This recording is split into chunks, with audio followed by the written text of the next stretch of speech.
Thank you. Thank you very much, and welcome to Cats and Dogs here on Press TV with me, Lembit Opik, as we consider the latest developments at the location for the political equivalent of musical chairs, 10 Downing Street. So the Conservatives dump trust for Rishi Sunak to stall the fall of the British Empire and the Tories. As employment schemes go, it's brilliant. He was the UK's third Prime Minister in 7 weeks. Now, trust did more damage in 44 dismal days than most politicians do in a lifetime. She tried to borrow billions and give it to the rich, which annoyed the poor. Then she changed her mind, and that annoyed the rich too. Interest rates rocketed so much the extra payments could pay for Boris Johnson's Downing Street flat refurbishments 1,000 times every day for literally years. I worked it out. Now, Sunak could claim, oh, forget trustonomics, I really know how to turbocharge national borrowing. And it's true. This man converted a tricky virus into £2 trillion of national debt. Now, here's a thought. When Sunak first visited King Charles III, he maybe said, oh, hello, Your Royal Highness, I replaced Liz. To which King Charles maybe replied, oh, I replaced Liz too. What a coincidence. The big difference between the two Liz's is that the Queen spent 28,782 days in office, while Truss managed just 44. Oh, and unlike Truss, the Queen didn't actually ruin the British economy. Can Sunak afford the price hikes on energy? Of course he can. He and his wife are worth 730 million quid. That's around twice the estimated wealth of King Charles III. Which is unfair, because heating Buckingham Palace must be at least twice as pricey as Downing Street. Oh, one isn't jealous, just a little shocked, I suppose. Now, the super-rich PM's main goal is now to make poor Britons repay Dizzy Lizzie's multi-billion-buck blunders and all the stay-at-home COVID-19 handouts he gave out himself. What does the public think?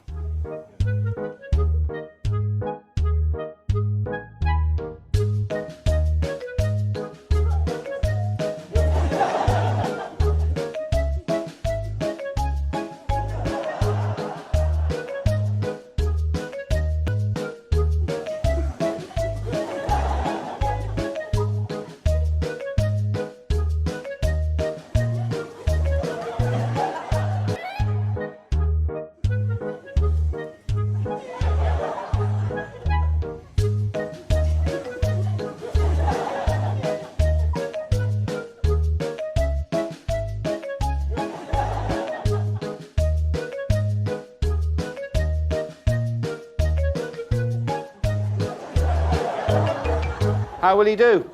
To find out, ladies and gentlemen, please welcome to Cats and Dogs, the United Kingdom's most recent Prime Minister, Mr. Rishi Sunak. Mr. Sunak, congratulations on your appointment as Prime Minister. Actually, I was elected Prime Minister. Elected? Who by? By the Conservatives. Were you? Your members didn't even have a vote. Well, okay, yes, but the Conservative members of Parliament did. But hold on, you were the only candidate, weren't you? And they didn't vote either. So what? Well, it just doesn't really seem like an election when you're the only candidate and the only people who could have voted for you were your mates in Parliament.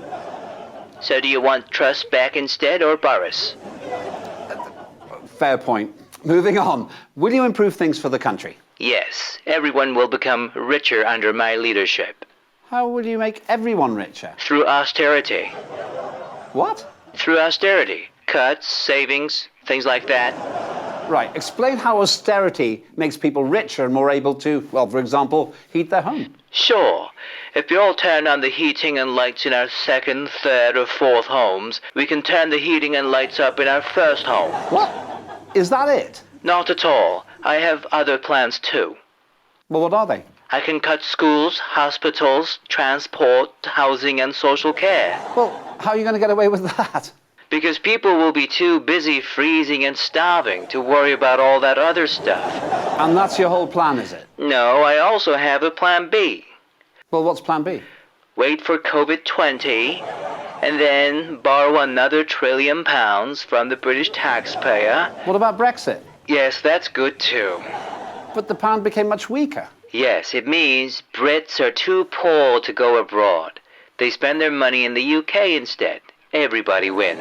In which case, what's your main objective while in office? To do better than the great war leader before me. Oh, you mean Winston Churchill?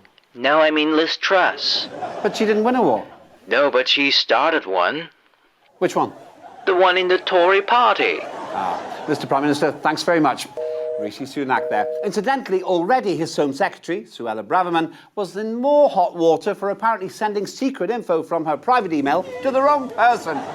But let's take a look at some potential headlines from the Cats and Dogs newsroom. Prime Minister Sunak says, before you fire me, remember Boris and Liz can still reapply. Sunak's revenge plan. Hey, Boris, I'm having a party. You want to come? Sunak vetoes Rwanda immigration plan. Scotland's cheaper. Incidentally, Sunak's critics say that his tough line on immigration isn't that impressive when 1,000 people crossed the English Channel in a single day in small boats. But with all the transport strikes, that might soon be the only way to get to the UK.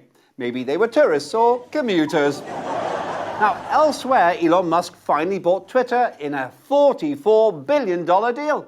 Musk began by tweeting, "The bird is freed," firing Twitter's chief executive, chief finance officer, and chief policy officer. I'd say that's less like a free bird than an angry bird. Now, that bird is freed, why not add a dislike button and bring back Trump? Though Trump probably prefers his own network, Truth Social. Elon wants to make Twitter great again, but it'll never be as beautiful as me or my daughter. In 2016, free speech crusader Musk also cancelled the Tesla order from a blogger who criticised him. And in 2021, Tesla asked the Chinese to censor criticism of the company on social media. So how free is this bird? Now, Musk said he wasn't buying Twitter to make more money, but to help humanity. But might he destroy humanity instead? This hypothetical but scary question sparked much controversy in the US political arena. Take a look.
In other news, in Saudi Arabia, one of the richest men in the world has been trying hard to free his kingdom's footballers from stress and anxiety. أول شيء ألف مبروك التأهل ودائما يعني المنتخب واللعيبة والفريق القائم والوزارة والاتحاد يقومون بجهد لضمان التأهل. هذا أصبح شيء يعني لازم بالنسبة لنا كسعودية وكمنتخب سعودي.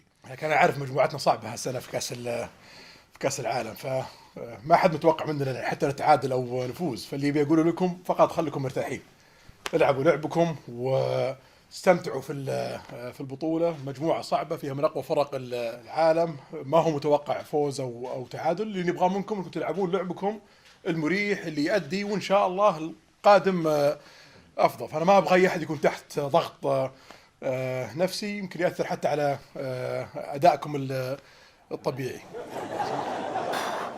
Now that's got to be the world's worst ever pre-match pep talk in history. See how happy they all looked in the video? Not. It's a laugh a minute. And does this also mean they weren't comfortable in previous tournaments?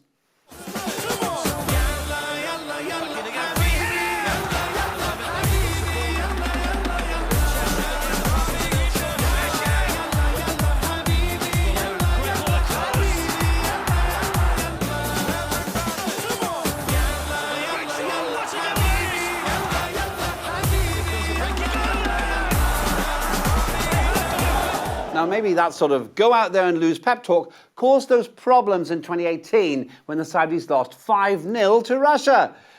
We lost, but we enjoyed it. Does bin Salman say the same about his US relations? No one expects us to give Biden more oil. We just say no and enjoy it. What about war? No one expects us to win or even draw with the Yemenis. So let's be comfortable, play and just enjoy the war. That's one thing they do seem to share with Truss and America. Losing with a smile.